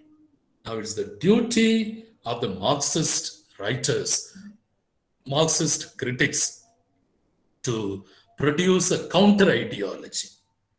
Dear friends, remember this word alone. Even if you forget everything else of my talk, of my sharing, remember the word counter. Counter. That is Marxism. There is an ideology. There is a predominance. There is a ruling class. There is a bourgeois. Now, what is our duty? Produce a counter. There is a right-wing extremism, right-wing politics. Produce a counter. Produce a left-wing ideology. Carry on, promulgate the left-wing ideology. For literature can produce. Literature may not immediately itself cannot change the society, but it can create powerful stories to initiate changes, to bring in, to propose workable solutions to cure socio-economic ills. That's where, dear friends, our duty lies. Our duty is immense. Our duty lies there. Take Big Boss. Whose ideology is promoted? Who is producing? What is it provoking? It injects opinions. People's curiosity to enter others' privacy is promoted, publicly promoted. Some say it is scripted. It is scripted. Some others believe that it is spontaneous. But many people are wasting, criminalizing their time. For whose benefit? Who are the beneficiaries? Who are the losers? Owners? Vijay TV? Or Big Boss? Kamala Hassan? We have nothing against any individual or any individual channel. We are against an ideology. We are in favor of an ideology. Are the viewers? Who are the losers? We have to be producing a counter ideology, use the same media and promulgate it. So protection of social behavior is done. Propagandist in nature, Big Boss, whose ideology? New capitalists emerge through such programs. Take Big Pharma. Now we are suffering from Corona. We are experiencing the pangs of Omicron. Whose vaccines? Is it true? How many more vaccines? Vaccine owners, they have become billionaires overnight. How? Is it genuine? Should we believe this disease? Yes, we should believe. Then who is the producer of the viruses? Who is the producer of vaccines? We have to be analytical and critical, dear friends. Capitalists versus the victims. Finally, it is the capitalist versus the proletariat. You and I are part of proletariat. Working class, the poor. The middle class has to place itself along the working class, along the poor, because they are victims. They are victims. They are exploited group. Any exploited group is the poor group. Any exploited group is the proletariat group. Big Pharma's mafia. Please be aware of it. There are videos. Even the French scientist, he said, even before it is fully tested, it is likely to affect the reproductive organs, reproductive system in the children, in the adolescents. Leave alone. I went to Apollo for the vaccination. They asked, Father, உங்களுக்கு என்ன வேணும்? Covishield or Covid? ஏதோ ஒண்ணு போடுங்கயா. I was against it. But because of certain compulsion from my superiors from my community, I had to do that. Covishield. Why? Covishield. People have produced an opinion in me that Covishield is better. See, opinions are created, produced. Ideologies are created, produced. You see? Therefore, dear friends, Marxist concepts and theories are every bit relevant to analyze our society. In the world today, there is capitalization, victimization, exploitation, marginalization everywhere. It is universal and all-pervasive. So what are the take-homes today? Relevance of Marxism. It is relevant because capitalism is strong. Socialism needs a booster. We have communist parties in India. Communism needs a booster. Hegemony everywhere. Dominance everywhere. Conscientization of masses is the need of the hour. MNCs are omnipresent. God is omnipresent, omniscient, omnipotent. No. MNCs are omnipresent. Everywhere they are. Development has been is equal with bringing in multinational companies, making more people poor. Today, one of our fathers in the table during lunch, he was saying, Sun TV போடுறாங்க 50% decrease in the income of the poor people, 30+% increase in the income of the rich people. Poor becoming poorer, rich becoming richer. It's obvious. Marxist concepts and theories is a way, dear friends, to create the counter currents, counter ideologies. Immaculate, can you play that song?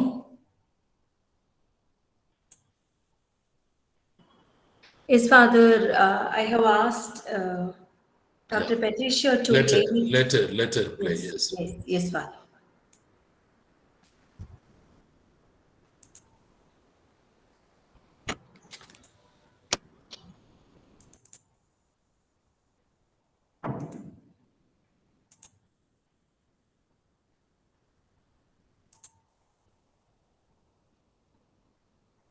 It's a song from Avadaram. Avadaram is a Tamil film. It's a song from Avadaram.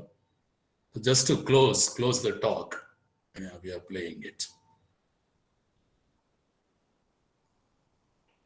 We are not able to hear it, madam. Yeah. Ma'am, audio is not visible, ma'am.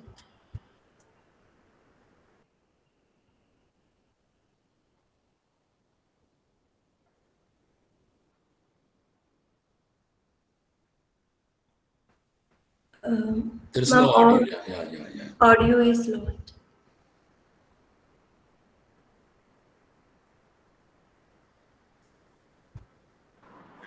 Unmute yourself, ma'am. Ma'am, kindly unmute, ma'am.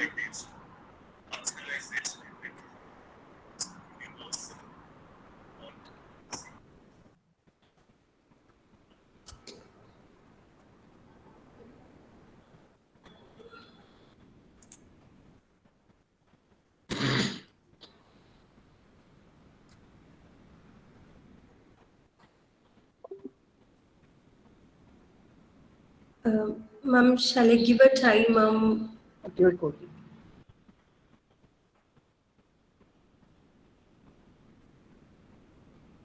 You can try, ma.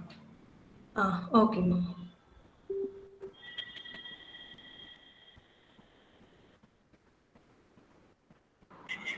Yes, Father, in the meantime, from YouTube to more participants are attending. Okay. And we received a lot of comments from YouTube, Father. Yeah. Yes, from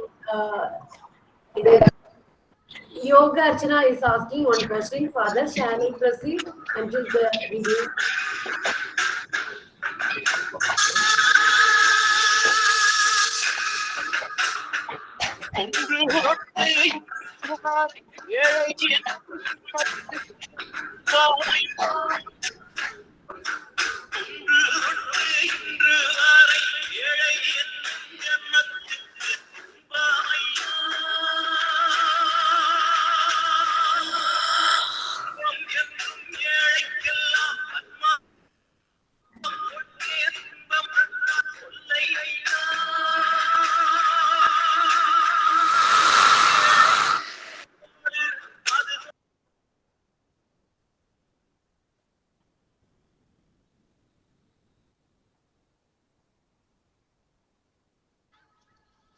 Okay, it can be stopped. It can be stopped, no issues.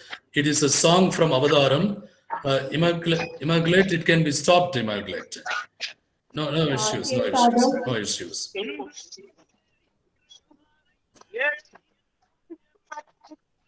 It can be stopped, yes.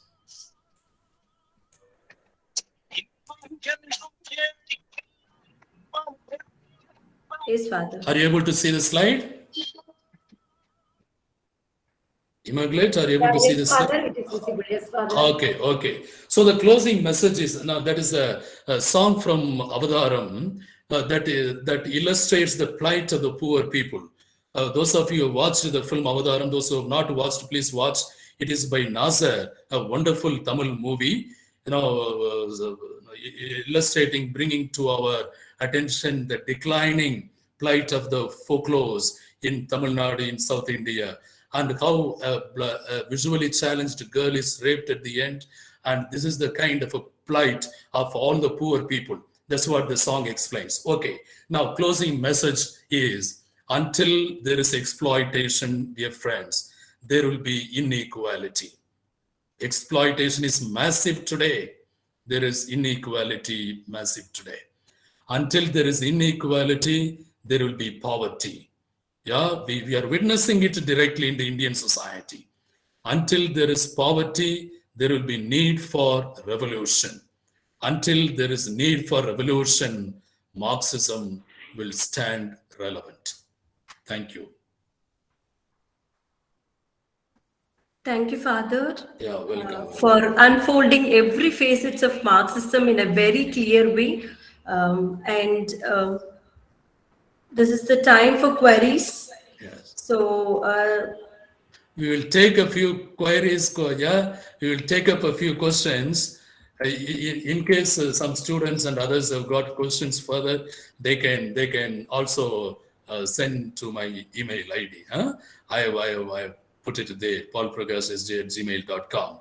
They can also send, because I am basically a reflective type of a man. I would like to reflect and answer, not just give an on-the-spot impressive answer. No, reflective answers, reflected answers leads to reflection, but we will take a few queries. Sure, Father. Sure, Father. Yes. Father, there is one question from Sundaralingam. Is Marxism successful nowadays? In many countries, it is in the namesake, but in actual practice, capitalistic tendency. Yes, that's a wonderful question. Yes, with the USSR falling, people thought Marxism fell. Marxism has not fallen. Marxism has not failed. Today, as a theory, as a concept, as an ideology, it is more relevant. That's what I have been presenting throughout my session. It is more relevant than any other time. So as a political government formation, it may have failed. It is because of some totalitarian approach. People like Gorbachev in 1991, they were trying to balance the system. They were trying to do that. But somehow, people did not wait for it. Mature people must take over. Communism is all times relevant, is very much possible. But mature leaders, our leaders are also good. Somehow, the Dravidian ideology in the south, the Hindutva ideology in the north has taken the dominant position now, because of which people are in ignorance. It's because of the ignorance of the people. It's our duty to conscientize the masses. Marxism is relevant, sir. Marxism is relevant, is all-time relevant. That's what I say, all-time relevant. Only thing, as an ideology, is all-time relevant. It is up to us to put it into practice. It may not rule us, but it governs us in our minds, in our hearts. Yeah. Yes, Father. There is one question from the YouTube participant. We also have many YouTube participants, Father. Okay. So this is the question from Ms. Yoga Archana. Father, what do you think are the disadvantages of Marxism? Disadvantages of Marxism, we have to differentiate between the traditional Marxism and the neo-Marxism. The traditional Marxism would very much bank on economy. You know, as Althusser, as these people, Althusser and Antonio Gramsci, they said, culturally, it's not that relevant. That is your duty, my duty. Culturally, it is not relevant. But for Indian society, which is caste dominant, you see, for somebody to become an MLA, now who is given the candidacy in a constituency? Whichever the group that is dominant in the constituency, candidates are drawn from that. Therefore, the negative side or the drawback of Marxism would be, there is no drawback of Marxism in my perception. In my perception, Marxism has to be relevantly interpreted. Yeah, relevantly interpreted. That's what Lukács did. Interpretive tradition. Now we need to interpret it. Otherwise, Marxism doesn't have any negative aspect. Yes. Yeah. Yes, Father. There is one question. If you think that the Marxism will never die, then why is it at the periphery? It's not in the periphery. I'm saying it is in the heart of the people. It is in the minds of the people. It's in the minds and hearts of the thinkers. It is up to us to make the ignorant people, ordinary masses, think. Let them think. Let them read Marxism. Let us take Marxism to the ordinary people. Yeah, it is not in the periphery. It is occupying the center. In JNU, it's occupying the center. In most of the leading central universities, it's occupying the center. Where is it in the periphery? The political communist parties seem to be in the periphery, not Marxism. Even communist parties, please remember, in 2004 parliament, 72 MPs were from Marxist parties, communist parties. People have somehow lost confidence in communist parties. They have not lost confidence in the Marxist ideals. Even in the villages, Marxism is admired today. Yes, yes. Yes, Father. There are positive comments, like one of my colleagues, Mrs. Annamika. Father, it is indeed a revolutionary session. I'm listening to after a long time. I'm an ardent admirer of Marxism. I have a question, Father. Where do Marxism fail? Yeah. Marxism, once again, the same question more or less. Marxism as a theory, as an ideology, communism as a theory, as an idea, as a system, yeah, socialism as a system, please friends, has not failed, will not fail. Politically, it has failed to be taken. It has not reached the masses. It is not conscientized the masses. Once again, it is the duty of the intellectuals, it is the duty of people like us to do that. Otherwise, Marxism has not failed. We have failed in taking Marxism to the communists. I think, Immaculate, maybe one more question, I think that will do. Otherwise, they can send the questions to Yes, me. Father. You Yes, can Father. take one more. Yeah. Yes, Father. There is one question. The term bourgeois refers middle class or the rich capitalist society? Now, the bourgeois proletariat. Proletariat refers to the working class. Bourgeois refers to the owners of means of production. Keep it that way. Owners of means of production. A company owner is the bourgeois. Company owner who gets the profit is the bourgeois. The proletariat is one who gives out the labor but doesn't have the share in the profit, is the proletariat. Okay? All right. Fine, Father. There are a series of questions for discussion. Still, as you have stated, we will surely forward it to the mail, Father. And we have questions in the YouTube channel as well. Very positive comments from our SJC former students too.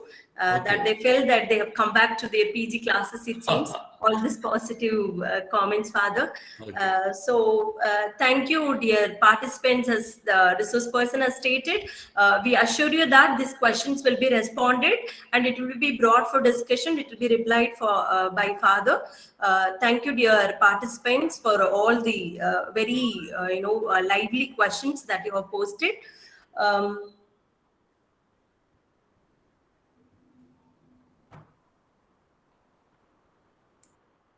So, dear participants, the feedback link will be posted in the chat box as well as in the YouTube comment box. Kindly fill up the feedback link forms. I'm glad to invite Mrs. Mary Shubha, the Organizing Secretary and Assistant Professor of English, JAC, to deliver the vote of thanks. Oh, we give thanks to the Lord for His good, and He is good. Let me thank Almighty God for the success of this fourth day of webinar series. The good teacher explains, the superior teacher demonstrates, the great teacher inspires, said by William Arthur Watt. Yes, of course, in today's session, everyone was inspired by the talk of our resource person, Reverend Father Dr. Paul Pragash, Assistant Professor of English, St. Joseph College, Trichy. Father has explained about socio-political relevance of Marxist concepts in a clear way. Father, you really enlighten us in this session. Thank you so much, Father. I'm deeply gratitude to our management for giving permission to conduct this webinar series. Thank you, sisters. It is my pleasure to thank our head of the department, Dr. Patricia Alfin Nirmala, for her strenuous work for the success of this webinar. Thank you, ma'am. At this juncture, I thank the coordinator of this webinar series, Mrs. Angeline Sorla, convener of this webinar series, Dr. J. Immaculate Rani, and all my colleagues. Thank you, ma'am. From the bottom of my heart, I accord my sincere thanks to all the participants from various institutions who gathered more knowledge from this webinar. Thank you all. Once again, I register my sincere thanks to all the participants. Thank you. I hope to see you all on 27th January for the upcoming webinar. Thank you. Thank you all. Thank you, Dr. Patricia. Thank you, Immaculate. Thank you so much, Father. Mary. Yeah, thank you. Thank you. Thank you so much, Thank you all. Father. Thank you all. Nice being with you the past 2 hours. Yes, Father. Thank you so much. Father. Thank you, Father, for accepting the invitation. Thank Okay, you, Father. welcome. Yeah, it's my pleasure. Thank you so much, Father. Thank you. I leave. Thank you. Thank you, Father. Dear participants, kindly wait for a while. The feedback link will be posted.